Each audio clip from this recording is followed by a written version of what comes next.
Hi folks, welcome once again to Matt's Corner. This is part 2 of my most recent DVD unboxing. Now a lot of people have been writing in. I can't keep up. I wish I could write back to everybody, folks, but I just don't have that kind of time.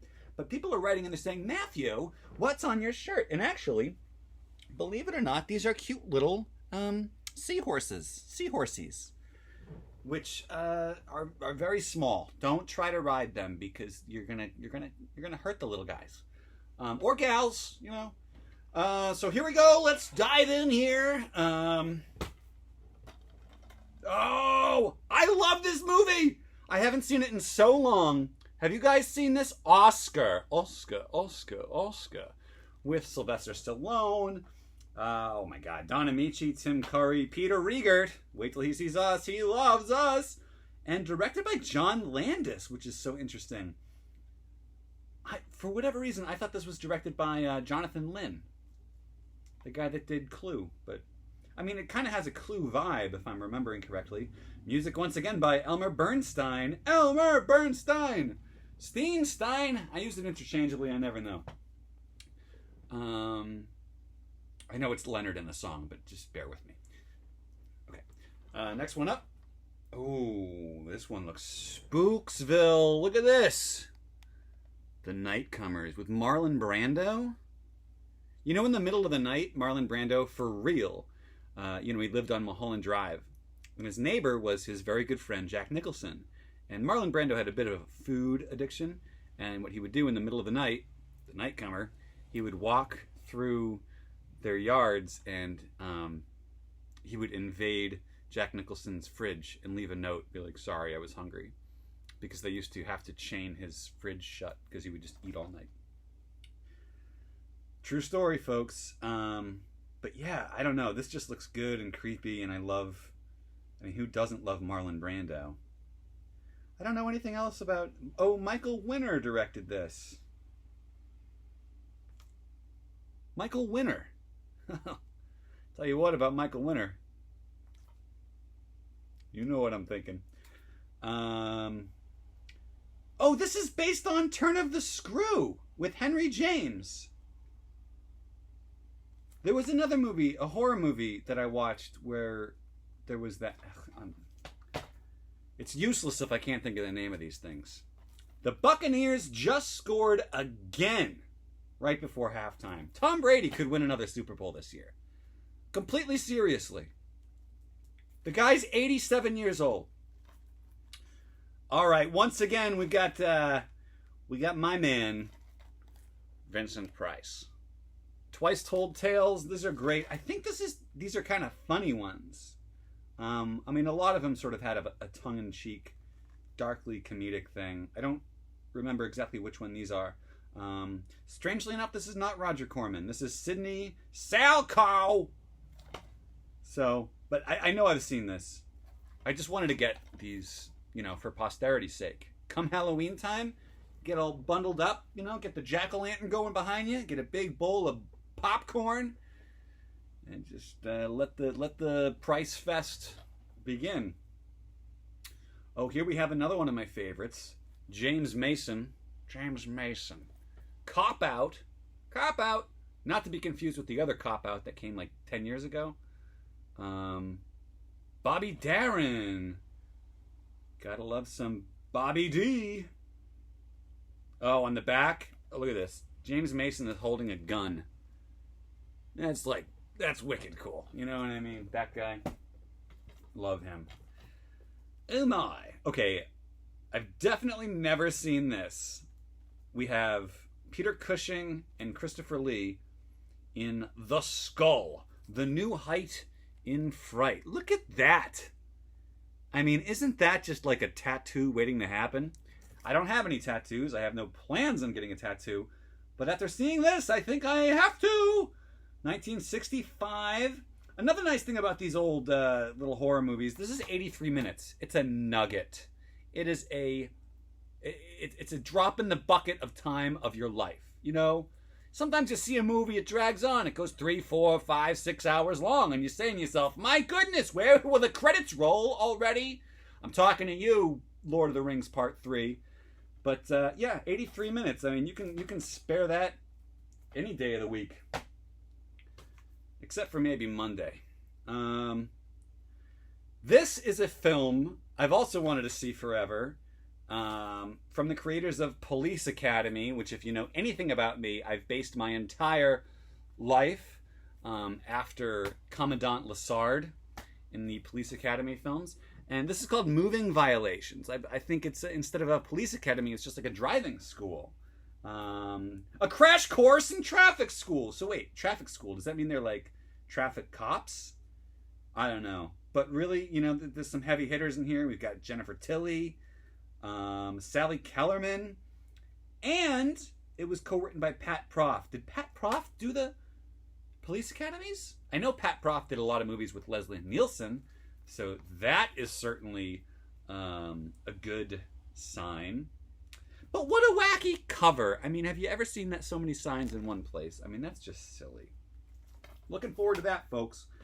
Alrighty then. Oh, another one that I've seen that I like very much. One of my favorite actors, Eva, is the late, great Albert Finney. And here he is teamed up with Martin Sheen, also starring Susanna York and Jonathan Pryce, who, okay, 81, so I guess he was pretty young. That was 40 years ago, yeah. He just played the Pope. But Loophole. It's a bit of a detective thing. Takes place in London. Very exciting. It's funny. It's good. I think Martin Sheen's the bad... Oh, yeah, Martin Sheen's got to be the bad guy. Look at the look on his face. You don't trust that face. Can't believe he became president. Not in real life, but he might as well. They're just giving out that job, you know? Hey, you're president. All right. Next up. Ooh, for some reason I think this is going to be a tough watch. Not in the sense that it's going to be bad, just in the tough it's going to be maybe scary or disturbing. This is Richard Burton, who I adore. Absolution. See that little shovel? And I don't know if you can tell, but that T looks like a cross to me. So I think we're going to have some intense religious stuff going on here. A confession at a Catholic school turns to a real murder mystery. Oh, he is a priest. Oh my God, Billy Connolly's in this. 1978, so he must have been young too. This'll be intense. Yeah, I think this is going to be a heavy hitter. Heavy hitter, folks. You know, put the kids to bed. Lock the door. You know, maybe put up a couple Home Alone style traps just in case they try to get out. I'd be a really good dad. How could I not get this? Killdozer with Clint Walker.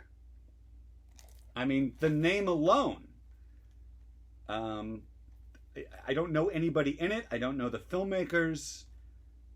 I do have a thing about movies where, like, vehicles are evil. Duel, Christine, Joyride. I enjoyed Maximum Overdrive. The Car with James Brolin.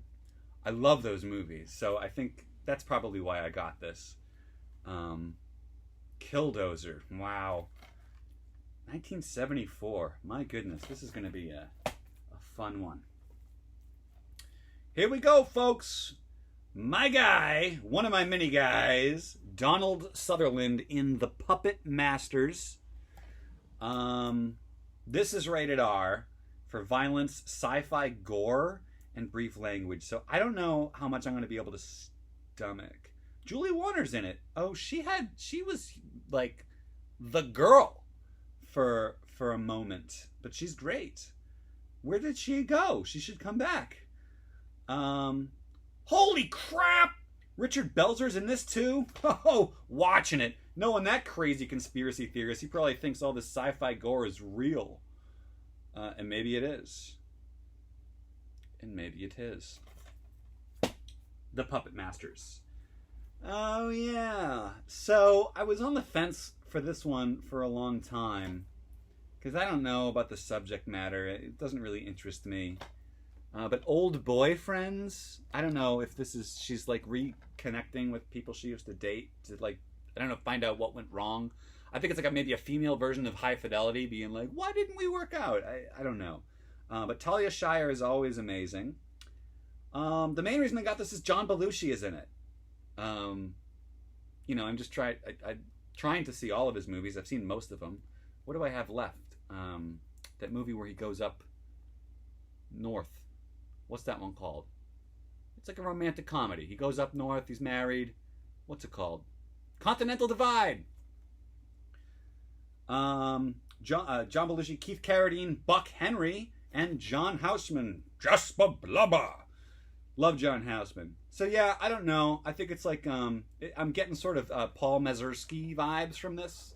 So we'll see. It could go either way, but I've heard decent things, even if it's not necessarily my cup of tea. Here we go. Two left, folks. Remo Williams. I love me some Fred Ward. Oh, this is Fred Ward. Oh, I thought this was Treat Williams on account of the name, but no, it's Fred Ward. I love Fred Ward too, though. He was in Tremors. Wilford Brimley. I love Wilford Brimley. The Brims. Cocoon. You know, he was only like in his 50s when he was in Cocoon. Everyone else was like, you know, knocking on heaven's door. Brutal thing to say. I'm sorry. That was awful. But really, though, Kate Mulgrew is in this. She was in one of the Star Trek shows. Fun story about Kate Mulgrew. I used to be a camera intern when I lived in LA for a hot minute. And Kate Mulgrew was on the show. And she was awesome. And one day, so this was early 2010s, her iPod wouldn't work. And she was like, I don't know what I'm going to do. I don't know what I'm going to do. Can anybody fix my... I've been there too. Thankfully, I had been there because I knew how to fix it. So I've never... I don't talk... You know, it's like she's, you know, a star. And I'm this lowly guy fresh out of college in the corner reading a book about the Mets, you know. But anyway, I was like, oh, yes, excuse me, ma'am, Miss Mulgrew. Big fan of your work. I believe I know how to fix the iPod in question.